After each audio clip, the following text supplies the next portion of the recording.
అంటే ఇప్పుడు ఈ డబుల్ బెడ్రూమ్ ఇళ్ళ గురించి మాట్లాడితే కూడా అర్హులైన ప్రతి ఒక్క అంటే గత ప్రభుత్వంలో వాళ్ళకే బీఆర్ఎస్ ప్రభుత్వం వాళ్ళకే కార్యకర్తలకు నాయకులకే ఇచ్చుకున్నారు తప్ప ఇట్లా ఇల్లు తీసుకున్న వాళ్ళు చాలా మంది ఉన్నారు. కానీ మా ప్రభుత్వం వచ్చిన తర్వాత అర్హులైన ప్రతి ఒక్కరిని వెతికి మరి మేము డబుల్ బెడ్రూమ్ ఇల్లు ఇస్తున్నాం అని మేము నిజంగా కూడా రేషన్ కార్డులు ఇచ్చిన డబుల్ బెడ్రూమ్ ఇల్లు ఇచ్చిన మా పార్టీ కార్యకర్తలకు మా పార్టీ నాయకులకు ఇచ్చుకున్నట్టయితే మేము ఓడిపోయేటోళ్ళమే కాదు.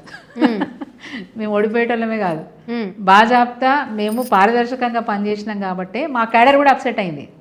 ఉన్న విషయం చెప్తున్నా, మా క్యాడర్ కూడా అప్సెట్ అయింది. నేను ఇంత కష్టపడ్డాను పార్టీలో, నాకు పదవి రాకపోయినా ఒక ఇల్లన్న రాకపోయాని బాధపడ్డ వాళ్ళు ఉన్నారు. నేను ఇంత కష్టపడ్డాను పార్టీలో, నాకు ఒక ఏది కళ్యాణ లక్ష్మి రాకపోయాని బాధపడ్డ వాళ్ళు ఉన్నారు. అంటే మా టర్మ్ అయిపోతూ ఉంటే లాస్ట్ అప్లికేషన్స్ అవి ఫెయిల్ అయిపోయినాయి. మరి ఎందుకు ఓడిపోయింది ఇంది చేసినా కూడా?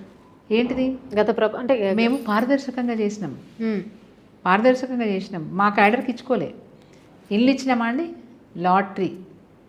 ఎస్సీలకు ఎన్ని ఇవ్వాలి ముందే నిర్ణయం జరిగింది. ఎస్సీలకు ఎన్ని ఇవ్వాలి, మైనార్టీలకు ఎన్ని ఇవ్వాలి బాధ్యత జీవోలో ఉంది. దాని ప్రకారం ఎస్సీలకు కేటాయించేటివి ఎస్సీలకు, మైనార్టీలకు కేటాయించే మైనార్టీలకు, ఎస్టీలకు కేటాయించేవి ఎస్టీలకు, మిగిలిన ఇండ్లు ఉంటే వాటిల్లో కూడా లాటరీ సిస్టమ్లు ఇచ్చినాం.